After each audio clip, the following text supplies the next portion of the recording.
people, it's your girl Adeola, and we are back to square one in Nigeria. As a group in northern Nigeria, the Adeola youth gave Igbo people an ultimatum of 3 months to leave the northern part of the country. All Igbos currently residing in any part of northern Nigeria are hereby served notice to relocate within 3 months, and all northerners residing in the east are advised likewise. Now, when the story got out, many people condemned this declaration. A lot of politicians, including politicians in northern Nigeria, they condemned it. So in another video, the declarers of the declaration went back on their words. I think it is high time for us to come together and work on achieving one Nigeria. We need to work together as a nation, and we must make this country work. So, before we go on, this is a very sensitive issue in Nigeria. So let me start by apologizing because, I know a lot of people will not like what I'm about to say.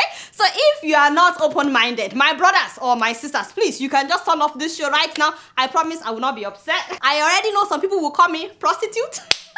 And they will abuse me in the comments. That is fine. So if you cannot stomach some things, please don't watch. But if you're still watching, you need to be open-minded and let's reason together. Nigeria is getting close to where we were about 50 years ago, just before the Civil War happened, right in our very eyes. History is about to repeat itself. Hate messages is circulating everywhere. Agitations in different parts of the country. And this happened back then. And you know what? No one ever thought at that time that it would lead to a full-blown war. And of course, they didn't know that more than 2 million people would be slaughtered or starved to death. No one ever thought that pictures like this would come out of Nigeria or videos like this would come out of Nigeria. Nobody saw it coming. I'm just trying to say that a lot of people that want Nigeria to divide, no one really knows what would happen when Nigeria divides, okay? Thousands of people became refugees in neighboring countries, but the worst part of what happened at that time is that we have refused to learn anything from this tragedy. We didn't deal with what happened,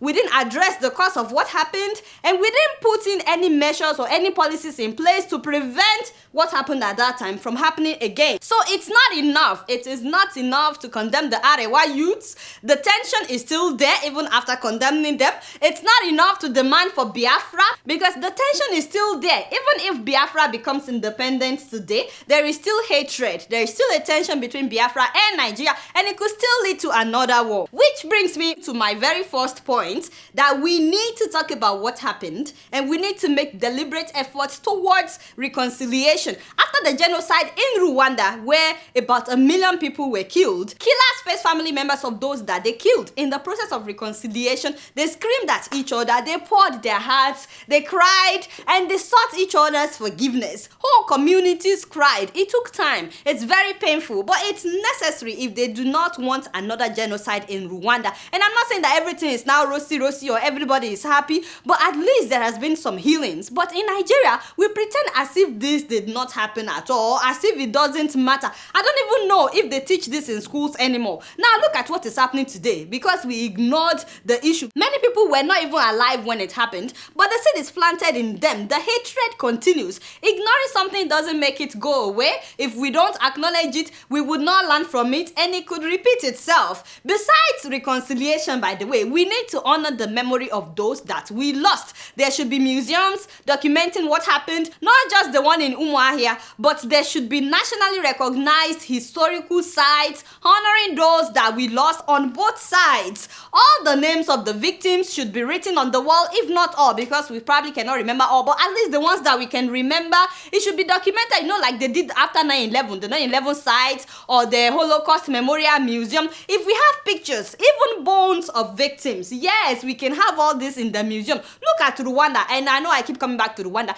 They kept the bones of those who died in the genocide. When people see something like this, they don't want to start another war because they realize revenge will not bring back those that are dead. We should interview those who were alive at that time. Let them share their stories. Let them tell their stories. It should all be documented. There should be documentaries. There should be more movies. There should be more books written about this issue. That is how the dialogue can begin. begin and the healing as well. And my second point is that Nigeria needs to address the cause of what happened at that time. Why does a group feel marginalized? Instead of just condemning what the Arewa youth said, and instead of just saying that Biafrans should go and sit down, and instead of demanding for Biafra, why don't we address the cause? And lastly, why don't we put in place policies and practical steps that would make everybody feel inclusive? Now let me talk about something that would be like a long-term solution, and this has to do with northern Nigeria. And it is very easy for my brothers and sisters in the north to take this wrongly, but please know that I don't mean this in a derogatory way at all.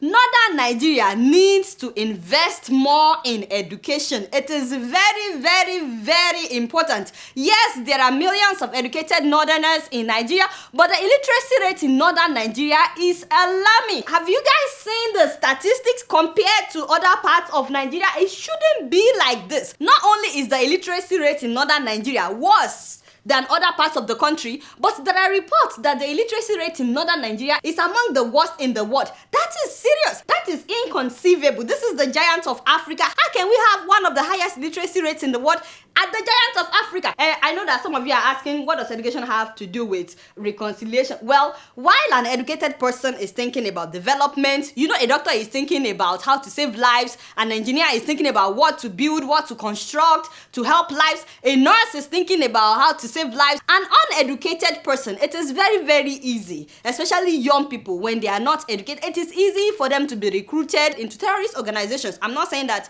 being uneducated means that somebody will become a terrorist. No, I'm just saying, anyway, you know what I'm saying. When we have a lot of uneducated people, poverty rate in that area would be higher than the places where we have educated people. Also, another reason why this education thing is very important is that an uneducated person is not skilled and cannot compete on national grounds with those that are educated when it comes to appointments and stuff like that in Nigeria. So it becomes a matter of, oh, we need to get a northerner in office so that he or she can give us political posts, which means it will no longer be based on merit or skills, but connections. And once again, I'm not generalizing. Yes, there are millions of well-educated northerners, and of course, nepotism is not only happening in the north, it's all over the country, but it is more so for northerners. I already told you that some people will not like what I will say on this show, but let me give you an example. Out of the new recruits of our SSS, that is our security service, out of 479 cadets, 479, 51 of them are from Katsina State alone. Katsina State alone, and we have 36 states, so of course Katsina State is the president's state, you know. So out of 479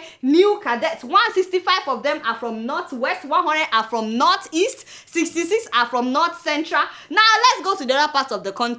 Only 57 are from southwest, okay? Only 44 are from southeast, and only 42 are from the south.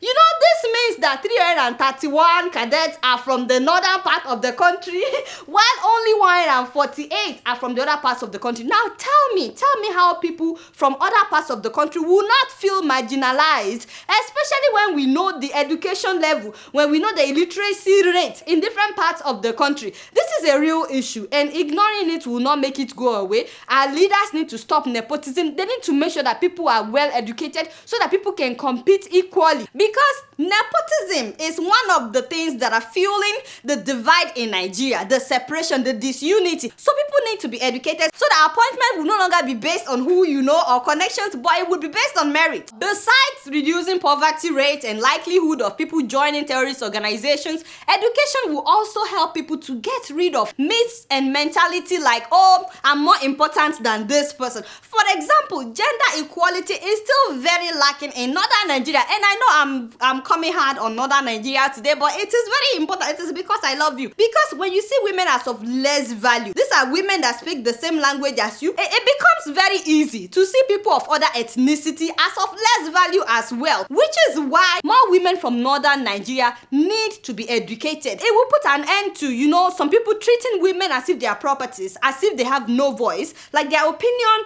doesn't matter. It's like some men are afraid of women being educated and empowered. It's like they feel threatened if their women are educated or exposed. And we wonder why northern Nigeria is the most poverty-stricken part of the country. When you educate a man, you educate an individual, but when you educate a woman, you educate a whole nation, because she will pass it to her children. A woman can be so innovative and industrious. You just need to give them the opportunity. Educating them will also put put an end to underage marriage, which is leading to a very, very high rate of VVF in northern Nigeria. That is vesical vaginal fistula. You need to see those girls suffering. Now, let me tell you a story about why educating people, making sure people are exposed is very important, especially if you are serious about this whole ethnicity issue. About 2 years ago, I was in a minor accident in Abuja. The driver veered to our lane, and so when we realized this was going to be a head-on collision, we drove into the ditch. So when we came out, we were so sure that the driver was coming to beg us. But can you guys believe that this guy came out and he started shouting, "Who is the driver? Get me the driver! Didn't you see me?" We were all shocked because we just went in the ditch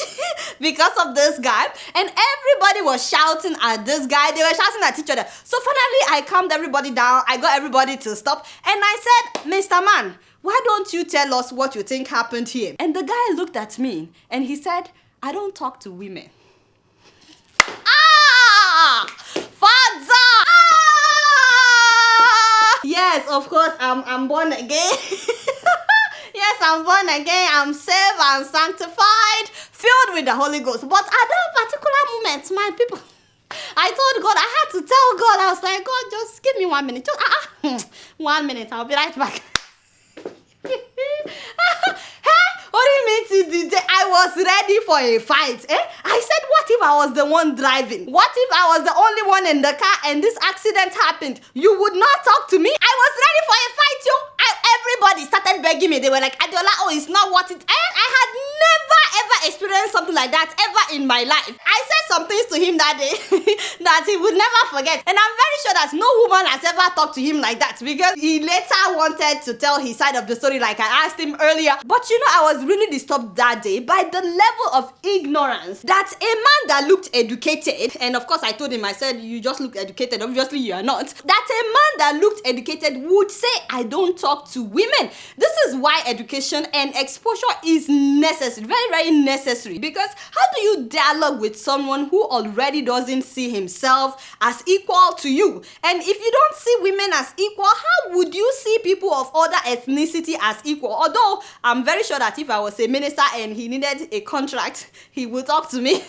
Don't you think so? So a lot of this thing is just hypocrisy. So enough of using religion to justify looking down on somebody else, because I know that some people will come after me and say that, "Oh, this is because of religion." No, nobody chose to be a man or a woman. This is also rampant among Yoruba people. I know a lot of Yorubas that they just want to have a male child by fire, by force. If a woman doesn't have a male child, they look down on her. Nobody chose to be a male or a female. So why oppressing somebody else because of their gender? And for those that will insist a woman is not supposed to be educated, if I'm not educated, I cannot be bringing you this show. And I know that you guys enjoy it even in the north. Hello, somebody. So in conclusion, I like to talk to those who want Nigeria to divide. And I am not saying that Biafra should not go or that you should not have your own country. But you know, I looked at so many countries that have seceded, especially in Africa. And you can't help but ask yourself, are they really better off? Are they really better off? And I know Biafrans don't like to hear this, but we all know that when the battle got tough, Ojukwu fled. Ojukwu fled in a private jet to Ivory Coast while they were still killing Biafrans. And I'm not blaming Ojukwu. I mean, nobody wants to die. And later on in his life, this same Ojukwu said there is no need for another Biafra. Yes, I led the first one. I led proudly the first one. I don't think a second one is necessary. We should have learned from that first one. Otherwise, the dead would have been to no avail. Everyone only knows the beginning of war. No one really knows how many people will die, especially children. If war breaks out today, Nigerians will become refugees in Ghana, in Kenya, in Cameroon, in South Africa. By the way, they just gave us another notice that Nigerians should get out of South Africa. I don't know if you've been following the news. So I'm sure that this does not represent the opinion of all South Africans, but some South Africans don't really like Nigerians especially. So all these countries, by the way, they have their own stuff that they are dealing with. Now, the ridiculous thing is that we are fighting each other based on something that we have absolutely no control over. All my Biafran people, how many of you decided that you would be Igbos in this life? You just woke up one day and they told you that you are Ndigbo, okay? And the same goes for my people from the north. How many of you decided that you would be Hausa? And how many of... None, nobody. Nobody knows what I am, okay? I'm Nigerian. You don't know if I'm Hausa, Igbo, or Yoruba. I refuse to declare what I am.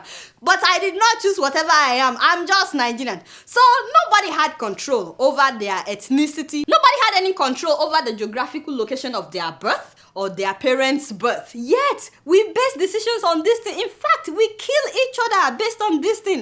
I'm not sure if you guys have noticed, but those at the top, the organs at the top that are stealing our money, they don't discriminate. They don't. They get along very well. As they share the national cake, they get along very well. It is those of us, the common people, we are the ones killing ourselves. And the sad thing, people that are not from Nigeria, they laugh at us because when they look at us, they cannot tell the difference.